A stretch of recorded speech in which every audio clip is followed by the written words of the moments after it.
Muy buenos días para las personas que están viendo este video. En esta ocasión les vamos a estar compartiendo Jonathan Moreno Franco y Omar Darío Cano. Y el tema del que les vamos a compartir se llama criptografía cuántica.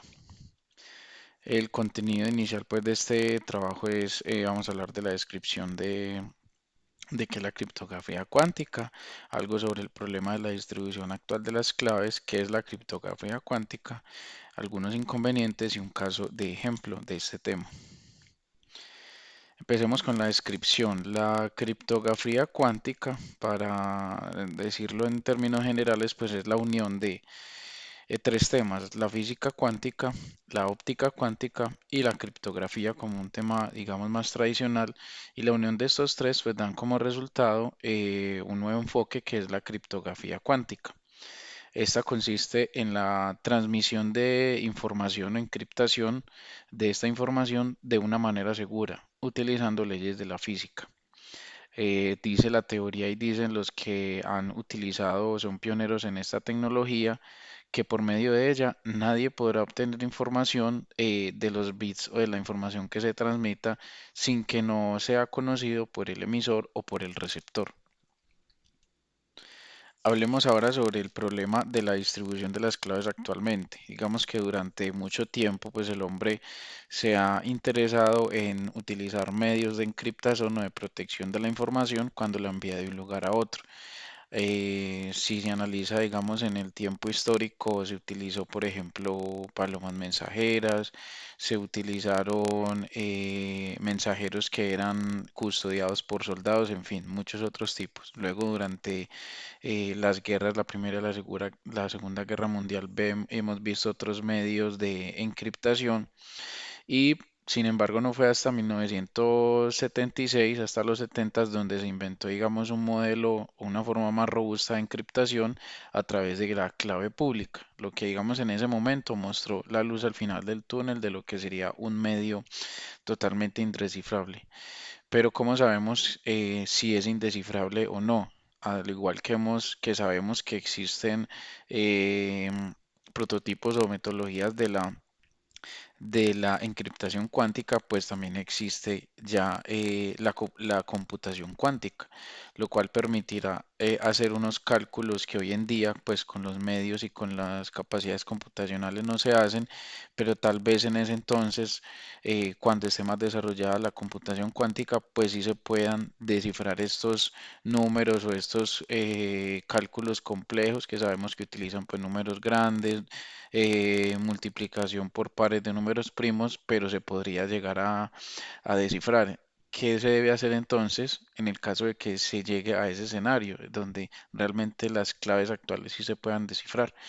Y es ahí donde entra entonces en juego el tema de la criptografía cuántica.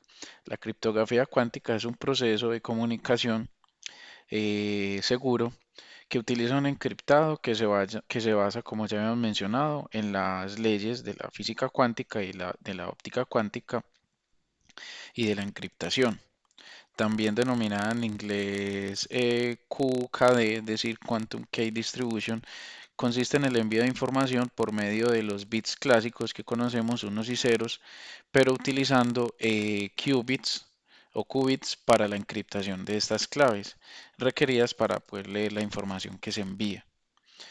Este método lo que utiliza es unos elementos de la física cuántica llamados fotones, que son partículas pues, que hacen parte de la energía luminosa, es decir, de la luz, y se utilizan estos fotones con la propiedad de que se pueden polarizar, es decir, ubicarlos en cierta posición o en cierto grado de inclinación y enviarlos a través de un canal cuántico. Por ejemplo, como puede ser la fibra óptica o como puede ser un fotón de luz enviado por láser. Estos bits entonces, que sabemos pueden ser unos y ceros, pueden tener esta propiedad de la polarización y esta polarización puede utilizar una base para su envío, es decir, se puede enviar a través de una base rectilínea o una base diagonal. Entonces, pues ya podemos ver que tenemos ya cuatro tipos de combinaciones. Podemos tener un bit que puede ser 0 y 1, y que puede ser enviado a través de una base lineal o una base diagonal. Hasta ahora entonces tenemos cuatro combinaciones. Vamos a ver entonces un ejemplo de cómo sería un envío de información. Acá, por ejemplo, vemos un envío de encriptación que hace Alice a Bob.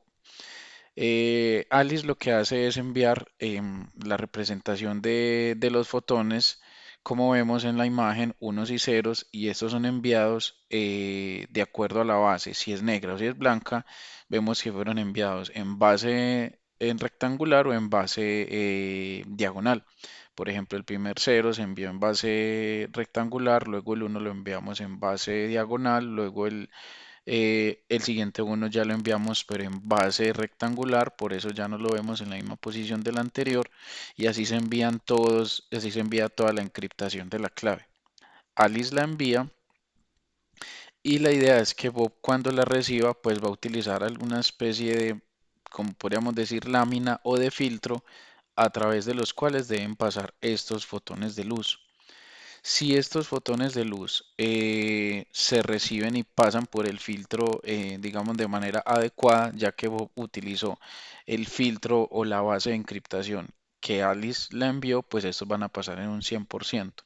Si Bob no utiliza la base adecuada para cada uno, pues entonces tendrá un 50% de recibirlos adecuadamente. Lo que vemos es que, por ejemplo, el primer bit, que fue un cero, si se pasa por medio de la base rectangular, pues va a pasar, ya que es una línea recta y pasa por medio de la cruz. Si se utiliza una base diagonal, pues no va a pasar, será un bit incorrecto. Esta es la forma como se envía entonces no toda la información, sino cómo se envía la encriptación de la clave, por medio de estos detectores que miden si el fotón fue enviado en forma vertical o si es en forma horizontal. Vemos en el ejemplo entonces que ya, digamos, se desencriptó el mensaje y algunos pues fotones no coincidieron con la base en la cual fueron, desde la que se recibieron y con la que se enviaron. Esto significaría ya un mensaje de alerta que debe enviar Bob hacia Alice con estos mensajes y pues hacer nuevamente el proceso. ¿Qué sucede entonces si en este tipo de comunicación, que ya los teóricos dicen pues que no puede interceptarse si hay un tercero que intenta interferirla, como por ejemplo Eve? Si un tercero la intercepta, pues tiene que utilizar el mismo proceso de un filtro de los fotones de luz.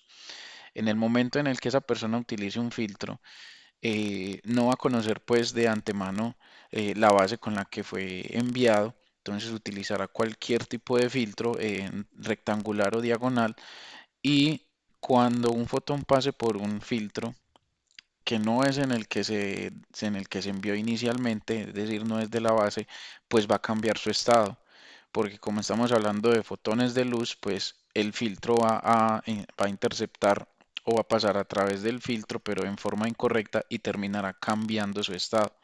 Esto significará que cuando Bob reciba el mensaje, va a percibir que algunos de los bits enviados no coinciden con la base, enviará una alerta a Alice, se podrá hacer nuevamente el proceso y en caso de una recurrencia en errores, pues se podría concluir que puede estarse ocasionando una interceptación.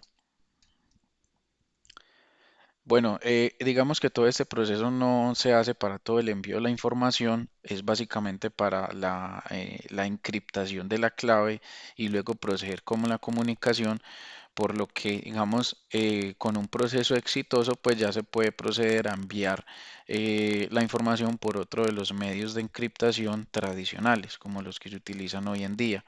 Sí, digamos que es más riguroso el proceso para la encriptación de la clave y no será ya tan sencillo de interpretar como podría ser en alguno de los algoritmos actuales, teniendo una computación más avanzada que pueda descifrar las claves. ¿Qué inconvenientes pueden haber en este caso? La transmisión, pues, como sabemos, se hace a través de un canal pues que reciba o que transmita fotones, como por ejemplo la fibra óptica, y estos medios hoy en día con la tecnología son muy sensibles a interacción o a ruido externo, ya sea otro tipo de fotones que estén transcurriendo por el mismo medio o incluso alguna intercepción o algo que altere la comunicación incluso de las fibras ópticas puede alterar el estado mientras el fotón se envía.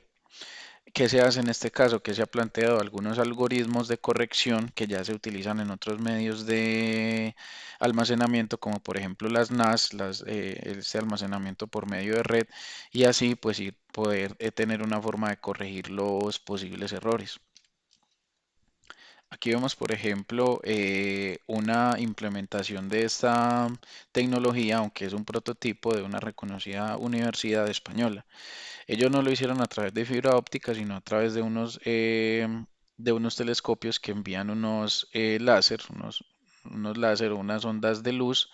Lo que vemos en la imagen a la izquierda es lo que se utiliza al medio para el envío de la transmisión. En la imagen superior vemos hasta la distancia donde se va a enviar, es una distancia de más o menos unos 300 metros. Y luego ya en la imagen de abajo, pues vemos cómo es el aparato receptor. Este no tiene, digamos, el mismo tubo donde se envía, sino que tiene más bien una plantilla de recepción y funciona con el mismo medio. Aquí vemos que es, digamos, una tecnología que todavía está muy en desarrollo, en prototipo en las universidades. España pues está innovando bastante en este aspecto y que pueden existir diferentes medios, tanto la fibra óptica como el envío de luz, incluso teniendo en cuenta que aquí se está haciendo un experimento en el día donde también existen los fotones de luz del sol como ruido. Este es más o menos como un ejemplo de una implementación, entonces vamos a seguir con otros temas que nos va a presentar Omar. Muchas gracias.